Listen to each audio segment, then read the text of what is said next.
নমস্কার বন্ধুরা, আজকে রবিবার, তাই রবিবারে চিকেনটা কিভাবে বানিয়েছি সেটা তোমাদের সঙ্গে শেয়ার করছি। 1 কেজি চিকেন নিয়েছি, খুব ভালো করে জল ঝারিয়ে নিয়েছি। আগে থেকেই 3টে পেঁয়াজকে সরু সরু করে কুচিয়ে রেখেছিলাম। পেঁয়াজ কুচোগুলো দিয়ে দিলাম আর দিয়ে দিলাম আদা বাটা আর রসুন বাটা। 2 চামচ রসুন আর 2 চামচ আদা বাটা দিলাম। 2 চামচ গুঁড়ো লঙ্কা আর 1 চামচ হলুদ দিয়ে দিচ্ছি। এবারে বেশ খানিকটা সর্ষের তেল দিয়ে দিলাম। তারপরে 2টো টমেটো কেটে রেখেছিলাম, টমেটো কুচিগুলো দিয়ে দিলাম। একসঙ্গে সব কিছু খুব ভালো করে মেখে নিতে হবে। এইভাবে মাংসটা মেখে আমি 10 মিনিটের জন্য রেখে দেব। মাংস কষার মধ্যেই রসুন আর পেঁয়াজ গোটা গোটা দিয়ে দিলাম।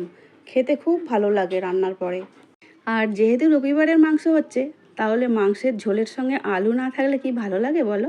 আলুগুলো ডুমো ডুমো করে কেটে নিয়ে ধুয়ে জল ঝারিয়ে রেখে দিয়েছি। কড়া বসিয়ে দিয়েছি, খানিকটা তেল গরমও হয়ে গেছে। এবার ওই তেলের মধ্যে আলুগুলো ভেজে নেওয়ার জন্য দিয়ে দিয়েছি। এখন আলু খুব ভালো করে ভাজা হয়ে গেছে, একটা প্লেটের মধ্যে তুলে নিলাম। আবারও খানিকটা তেল দিয়ে দিলাম কড়ার মধ্যে। এখানে আমি কোনো ফোড়ন টোড়নের ব্যবহার করব না, চটজলদি রান্না হবে, রবিবারের রান্না, সেই জন্য আমি আগেই বলেছি। তেলের মধ্যে ম্যারিনেট করা চিকেনগুলো সব তুলে দিচ্ছি। খুন্তির সাহায্যে নাড়াচাড়া করে খুব ভালো করে প্রথমে আমাদের চিকেনগুলো কষে নিতে হবে। মুরগির মাংস যতটাই ভালো কষা হয় তত খেতেও ভালো হয় ঝোলটা, সেটা তো তোমরা জানোই, সবাই বলো। সেই জন্য খুব ভালো করে কষে নিয়েছি। আর কষার পরে দেখতেই পাচ্ছ খুব সুন্দরভাবে তেলটা ছেড়ে বেরিয়েও এসেছে। এবারে এই কষা মাংসের মধ্যে ভেজে রাখা আলুগুলো তুলে দেব। আর আলুগুলো মাংসের সঙ্গে মিশিয়ে নিয়ে আবারও খুব ভালো করে 2 থেকে 3 মিনিট কষে নেব।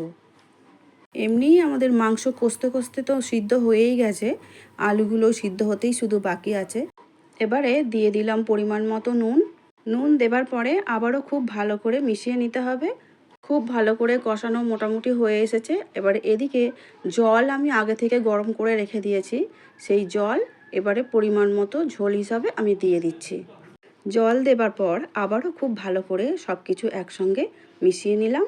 মিশিয়ে নিয়ে 10 মিনিটের জন্য আমি ঢাকা দিয়ে রান্নাটা করে নেব। 10 মিনিট পর ফিরে এলাম। এবারে দিয়ে দিচ্ছি গরম মশলা।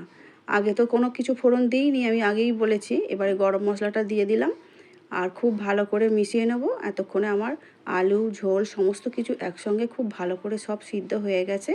এবারে ঢাকা দিয়ে গ্যাস অফ করে আরও 5 মিনিট রেখে দেব। 5 মিনিট পর ফিরে এলাম। দেখতেই পাচ্ছ রবিবারের চিকেন একদম রেডি হয়ে গেছে। একদম চটজলদিভাবে বানিয়ে নিলাম আর খুব সুন্দর দেখতেও হয়েছে, কালারটাও খুব ভালো হয়েছে। এবার একটা সার্ভিং বোলের মধ্যে তুলে নিচ্ছি। সবসময় তো আর অতিরিক্ত ঝাল মশলা দিয়ে খাবার খেতে ভালো লাগে না, তো একদিন এইভাবে সাদামাটা চিকেন রান্না করলে খেতে ভালোই লাগে। আমার রান্না ভালো লাগলে যে বন্ধুরা আমার এই মুহূর্তে ইউটিউব চ্যানেল থেকে দেখছো, প্লিজ চ্যানেলটিকে সাবস্ক্রাইব করে দিও। ফেসবুক পেজ থেকে দেখছো বন্ধুরা, প্লিজ চ্যানেলটিকে ফলো করে দিও। দেখা হচ্ছে পরের ভিডিও নিয়ে। পুরো ভিডিওটা দেখার জন্য অসংখ্য ধন্যবাদ।